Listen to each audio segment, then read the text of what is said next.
People from all over the world traveled to that island to see up close a volcano that everyone believed was dormant. But on that day, it awoke. The ground shook, the sky darkened, and the mountain's fury began to consume everything. Amid the escape, some were trapped with no way out, surrounded by fire and destruction. But it was there, when hope seemed lost, that something from above happened and changed their fate forever. Stay until the end, because what you're about to hear will prove that God still opens paths where none exist. And after all this, you'll be left wondering, are there angels among us? May 28th, 2023. The morning dawned like a postcard. The sky was so clear it seemed hand-painted, and the breeze descending from the slopes brought a pleasant coolness, almost inviting, as if the mountain itself was calling each visitor to come closer. Tourists smiled, adjusted their backpacks and cameras, and commented on the view and the perfect weather. In the distance, the imposing silhouette of the volcano rose, its crater cutting the horizon like an ancient crown. Leading the small group, Matteo walked with steady steps. A tour guide for over 10 years, he knew every curve of the trail, every uneven rock, every spot where visitors usually stopped to take photos. To him, the volcano was an old acquaintance, and, until that day, a silent friend. But something, on that May 28th, felt out of place. It wasn't something he could pinpoint with certainty, just a subtle weight in the air. The sounds that usually filled the trail were absent. No birdsong, no rustling leaves. Even the wind seemed to have retreated, as if the very air was holding its breath. In silence, Matteo observed. The metallic smell was so faint, it might have gone unnoticed by anyone else. But for someone who had spent years climbing those slopes, it wasn't a common detail. It mingled with the morning's freshness, like a discreet but persistent warning. The ground, too, revealed subtle clues. In some areas, thin cracks sliced through the earth like fresh scars, releasing wisps of white smoke. Tourists, distracted with selfies and chatter, didn't notice. For Matteo, each crack was a reminder that this mountain, though silent, was alive, and that every sleeping giant eventually awakens. As he passed one of these fissures, he paused for a moment. He touched the ground. It was warmer than it should have been. Pretending to adjust his backpack, he glanced at the group and smiled, trying to maintain calm. He didn't want to alarm anyone. Yet, nature, he thought, never speaks without reason, and when it does, you'd better listen. What he didn't know was that on that day, the mountain wouldn't just speak, it would roar. The group continued along the trail, and the silence followed them. Each step echoed differently, as if the sound was swallowed by the heavy air. Some tourists commented on the beauty of the landscape, others on how the place felt almost sacredly peaceful. Matteo nodded, but inside that peace felt deceptive, like the calm before a storm. The volcano stood there motionless, but there was an invisible weight in the air, something unmeasurable in degrees or meters, only felt by instinct. And Matteo's instinct told him this would be a very different day. If you believe there are moments when heaven touches earth, this is your place. At Are There Angels Among Us? Every story is proof that the impossible can happen. Subscribe and follow each chapter of this journey. The group moved along the packed dirt trail when a faint tremor rippled through the ground, almost imperceptible to the distracted.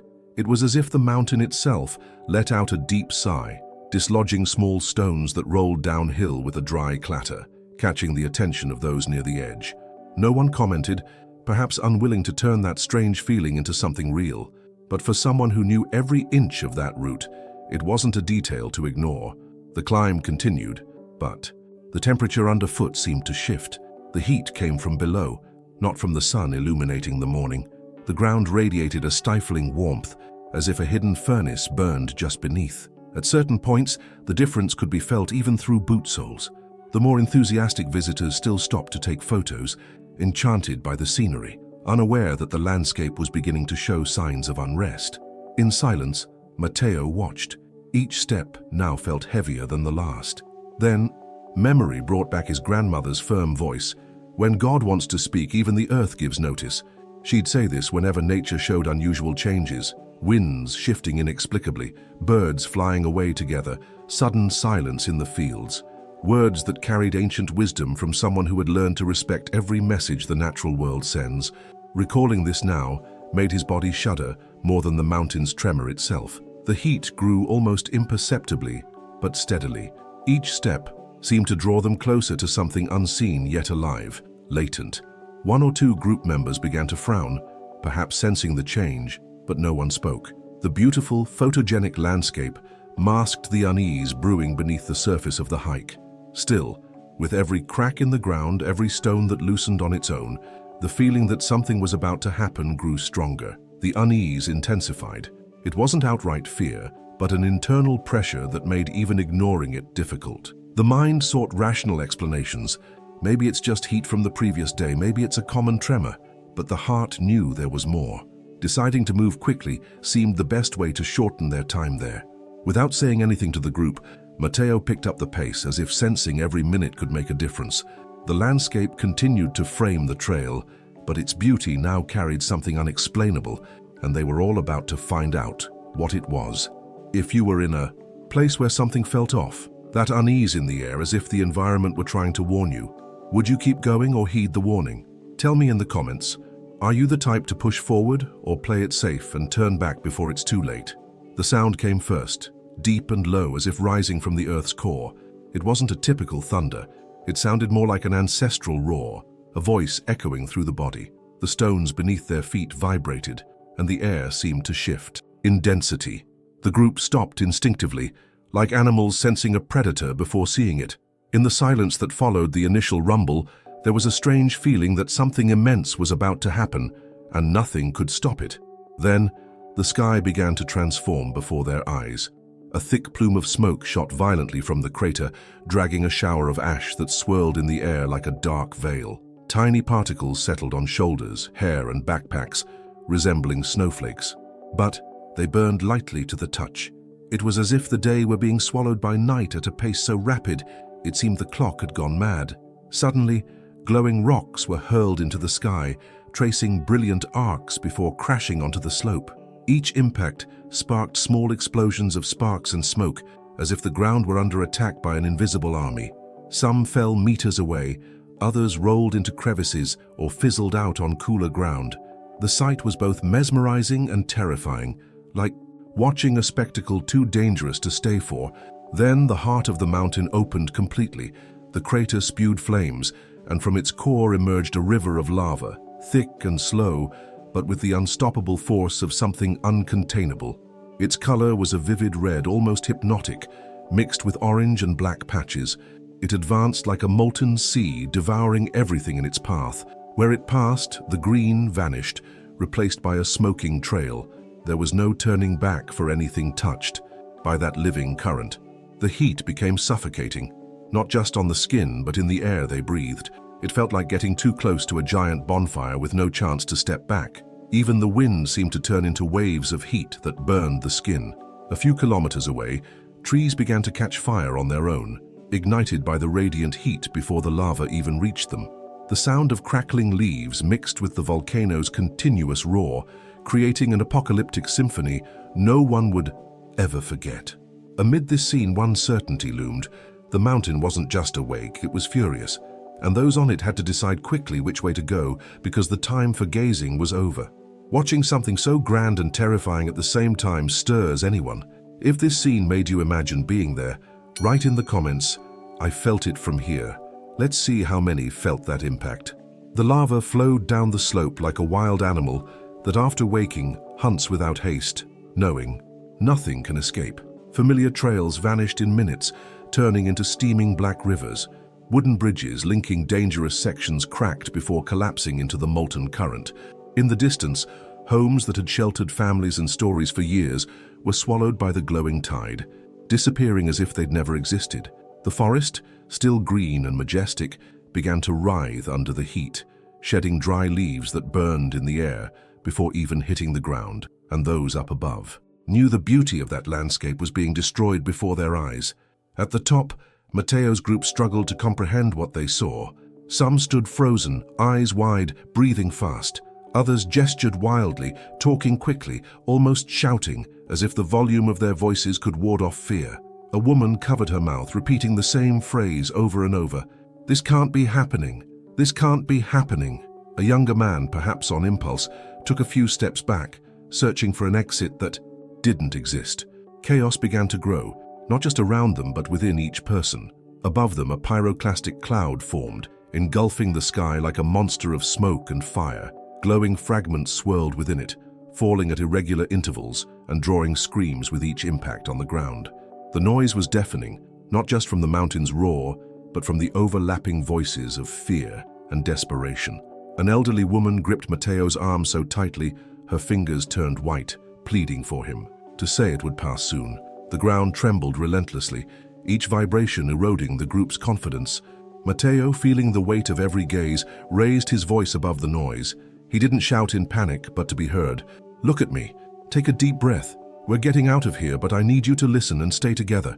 It was like trying to hold back a dam about to burst, but slowly his firm command cut through the chaos. Some instinctively moved closer to him, as if his voice could be an anchor amid the turmoil. The attempt to descend the main trail was brutally cut short. A landslide blocked the path like a locked door, hurling rocks and logs into the way as dust spread through the air. The impact forced the group back, coughing, eyes stinging. A young woman cried silently, while another tourist tried to peer over the debris, as if a gap might appear. But there was none. Now they were trapped. On one side, a deep abyss shrouded in hot mist. On the other, total destruction, advancing. The silence that followed wasn't peaceful but a realization. Eyes met without words, and the question hanging in the air was clear. Not just, where do we go? But, is there even a safe place to run to? The next step would be decisive, and everyone knew there was no room for error. Do you believe it's possible to stay calm when everything around you screams to panic? Write in the comments, "I'd try" or "I couldn't." I want to know how you'd react. Matteo tried leading the group through two alternate routes he knew, shortcuts that had worked in past emergencies, but one was completely overtaken by lava, advancing slowly but lethally. The other had been swallowed by rocks that collapsed minutes earlier. Each failed attempt tightened the invisible pressure gripping everyone's chests. The realization was harsh. There was no way out. Panic took hold. Screams pierced the smoke-laden air. Sobs mingled with the mountain's roar. Some clung to each other, as if physical contact could ward off the inevitable. A woman recited verses in a trembling voice. A young man tried to improvise a plan, speaking too fast to be understood. The sound of desperate prayers joined the eruption's rumble, forming a chaotic chorus pleading for mercy. Amid the confusion, Matteo felt a different weight, not just responsibility but surrender. The certainty that no technical knowledge, no guiding experience could compete with the force rising before them. This was a territory where only a greater power could act. Without hesitation, he dropped to his knees on the ground, already burning through his clothes, feeling the heat rise as if trying to push him back up. The group, surprised by his action, fell silent for a moment. Amid the ashes falling like black snow, his voice rose firmly. "Lord, we have nowhere to go. Open a path. Save us now." It wasn't a formal plea, but a cry from the soul, filled with urgency and trust. The words seemed to cut through the heavy air, as if each syllable found its own path through the smoke. Soon after, an unexpected sensation took hold. It wasn't physical coolness, as the heat remained unbearable. It was something internal, profound, a peace that made no sense in the face of imminent danger. Muscles relaxed, breathing steadied, and the fear that once dominated gave way to calm courage. It was as if, somehow invisibly, an answer was already on its way, and it wouldn't be long. Slowly, some in the group began to breathe more deeply too.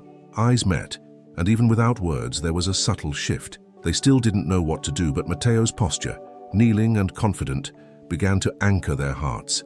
Something, soon, would have to happen, and they were ready to seize any sign that came. If Matteo's prayer touched you too, comment, "Lord, open a path." Let's create a chain of faith in the comments. Explosions echoed like endless thunder, shaking the air and ground simultaneously. Amid the mountain's roar and the hiss of lava, burning everything in its path, it seemed impossible to hear anything else. Yet in the midst of that deafening chaos, a gentle voice cut through the noise as if coming from very close, though no one was there. "Turn right." It wasn't a shout or a human whisper. It was firm, calm, carrying a silent authority that left no room for doubt. Instinctively, eyes turned in the indicated direction, and what they saw made no sense. To the right stood only a smooth, high rock wall, with no sign of a passage or hidden path. For a moment the mind argued, it's impossible, but that command, echoing in memory as if still resounding, didn't seem to come from within. It had weight, purpose. There was no time to think, and the lava was advancing, its heat already scorching the air around them. Without hesitating further, he turned and shouted with the urgency of someone who knows every second counts, "This way, follow me now." His tone didn't ask, it commanded. The group, still stunned, reacted, instinctively. Some obeyed immediately. Others hesitated, eyeing the wall as if fearing a trap. But the conviction on his face was so unshakable that, even without understanding, they chose to run. Their hurried steps crushed ashes and hot stones, sparking under their boots. Each breath burned the throat, each movement a struggle against the weight of the smoke. The wall loomed closer, but it felt like running straight into a dead end. Still, the inner voice that had guided him remained alive, as if accompanying each step, sustaining the certainty that there was something beyond what eyes could see. The lava roared behind, closing in like a predator, sensing its prey within reach. The sound of cracking rocks and falling trees heightened the pressure.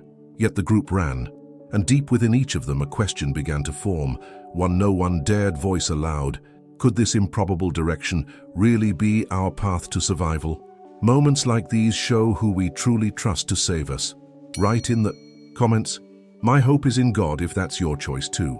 A few meters from the wall, something stood out against the ash-darkened grey. Amid scorched rocks, a charred bush held on, its twisted branches and half-burned leaves still standing. Passing by it seemed pointless, but something about how it swayed in the wind caught attention. With a quick gesture, the branches were pushed aside, and there, where only solid rock had been, a narrow opening appeared, like a freshly made scar in the stone. It was just wide enough to slip through sideways, its edges jagged as if broken from the inside out. The first step inside was almost a shock. The air, once dense and hot as embers, became cool, light, breathable. The contrast was so stark that some in the group closed their eyes for a moment, as if to savor the sensation. It was like crossing from a world in flames to an impossible refuge. The sound of the roaring lava still reached them, but muffled, as if the crevice's walls filtered not just the noise but the fear itself. Further in, the damp walls reflected small droplets that formed and trickled slowly, pooling in shallow puddles on the ground. Instinctively, some knelt and scooped the water, drinking hurriedly. Its taste was pure, slightly mineral, a stark contrast to the dryness that had burned their mouths moments before. There was a divine irony. In the midst of destruction, the very stone offered water to quench their thirst. Outside, the inferno raged on. The lava advanced, just meters from the entrance, swallowing trees, rocks, and anything that dared remain. The radiating heat could have ignited anything, yet the bush at the opening stood firm, as if shielded by an invisible barrier. No branch burned, no leaf fell, despite the deadly proximity. With each passing minute, the scene became more impossible to explain with human logic. The group, now sheltered, huddled inside, exchanging looks of disbelief and gratitude. There were no more screams, only quick breaths, and the occasional stifled sob. Outside, the volcano seemed to roar, but inside there was peace. A peace that didn't match what was happening just meters away. Each person knew, deep down, they weren't there by chance. The silent question wasn't, how did this happen, but why were we the ones to find this place? The answer was still to come, and it would change everything. A shelter amid chaos. Is that luck or a miracle? Write in the comments. Miracle, if you believe nothing about this, is by chance. What had just happened wasn't merely an improbable coincidence, it was impossible to explain with human logic. An opening appearing where there had been only solid rock, revealed at the exact moment destruction closed in. As they crossed that threshold, breathing became easy again, as if they'd emerged from suffocation into living, pure air. There was relief, but also something stronger, the realization that this wasn't just a shelter, but a passage prepared in advance. They drank the crystalline water dripping from the walls, feeling strength return to their bodies. Each sip was more than physical relief. It was as if every drop whispered, "I'm taking care of you." There was no blind urgency or aimless running. There was calm in their hearts, like walking under an umbrella in a storm. The path ahead, narrow and lit by beams of light slipping through small openings above, seemed to guide the group. There were no signs of danger inside, and the sound of chaos outside was muffled by the crevice's walls, as if an invisible hand kept it at bay. Each step echoed softly without haste, but with an inner drive impossible to ignore, as if something or someone were saying, "Keep going, the exit is just ahead." Outside, the volcano continued to rage, but inside, the atmosphere was different. It wasn't a temporary refuge, it was a corridor of protection. The same presence that opened the door seemed to guide each step, leading the group not just to escape, but to complete their deliverance. It was like walking a path that didn't belong to the mountain's map, one prepared long before they needed it. Moving forward wasn't about fear of staying, it was obedience to a direction they knew wasn't human. They didn't question where it led, only advanced, certain the door that opened wouldn't end in a dead end. And with every meter traveled, conviction grew. It wasn't just nature that shaped those walls, it was the hand of God guiding them to the end. If you've also felt God guiding you step by step, write in the comments, "He guides me," and let's create a chain of testimonies. Halfway through the narrow passage, still enveloped by the crevice's dimness, they moved step by step, guided by the soft light filtering through cracks above. The sound of chaos outside still echoed, mixed with the cracking of rocks and the mountain's roar. But then, without warning, everything changed. An unexpected silence fell over the place, so sudden it made some stop walking, instinctively. It was as if the earth itself had let out a deep sigh and decided to rest. The absence of noise was almost eerie. Moments before, the air vibrated with explosions, the lava roared like a starving beast, and each step carried the weight of destruction's sound. Now all they heard was their own panting breaths and racing heartbeats. The shift was so abrupt it felt supernatural, as if the danger hadn't just been pushed back, but silenced entirely. They kept moving, and the light ahead grew stronger. The air, once damp and cool, began to carry a faint scent of dry earth mixed with the sharp smell of sulfur, a reminder they were still near the devastation. Yet the peace that silence brought held firm, like an invisible blanket protecting the group. It was impossible not to feel that this calm was more than a pause. It was a sign the safe path was prepared to the end. Emerging on the other side of the mountain, they found a safe spot, untouched by lava, as if spared on purpose. The sky, painted a deep red, looked like a dramatic canvas while ashes fell slowly like somber snowflakes. The contrast between the safety of that space and the fury they'd witnessed minutes before brought tears to their eyes. Some fell to their knees, others embraced, and all shared the same certainty in their gazes. There was no human explanation for their being there. Unharmed, that sudden silence, the clear direction, the perfect exit, together they formed a story that could never be told, without mentioning the hand of God. Looking back and seeing that God took care of every detail is one of the greatest proofs of love. If you've also lived something that can only be called a miracle, write in the comments, "It was God," and share your story. The volcano's awakening made headlines worldwide. Aerial images showed rivers of lava carving glowing paths, entire forests ablaze, and villages reduced to ashes. Amid countless stories of loss, one stood out, a group that escaped in a way so improbable it defied logic. Matteo and his companions were more than survivors. They were living witnesses to something science couldn't fully explain. Each carried invisible marks in their eyes, not wounds, but memories etched in their souls. Some, once skeptics, now spoke with conviction about a greater presence. Others, already believers, felt their faith multiply like a flame shielded from the wind. Matteo, who rarely dwelt on spiritual matters, knew he'd experienced a real encounter with the supernatural. After that day, he understood he didn't walk alone, and when necessary he could call out to the heavens, certain he'd be heard. Days later, he returned with rescue teams. He wanted to show them the exact spot where they found shelter, the crevice that appeared from nowhere and led them safely to the other side. The path was the same, the eruption's marks still fresh, but when he reached the spot where the charred bush had hidden the entrance, something made him stop. Before him, the wall was completely smooth with no opening, as if it had never been touched. The silence in that moment spoke louder than words. There was no disappointment in not finding the crevice. There was understanding. Matteo realized that passage had been created for that moment alone, a path opened by God with a set time to exist and vanish. It wasn't a work of nature, it was a planned intervention, a miracle tailored to save them. Standing before the intact wall, he shared his testimony with a steady voice and teary eyes. "I saw the lava destroy everything, but God created a place where death couldn't enter. He still does that today." And that day, he didn't speak only to those present. His words traveled with the story, reaching hearts that needed to remember the impossible still happens. Some stories aren't just about surviving, but about being led step by invisible hands. Matteo didn't return to prove anything to science. He returned to honor the God who opened a path where there was only stone. Because when heaven decides to act, even fire bows. And when a life is preserved by purpose, the whole world witnesses that no barrier is too great for him to break.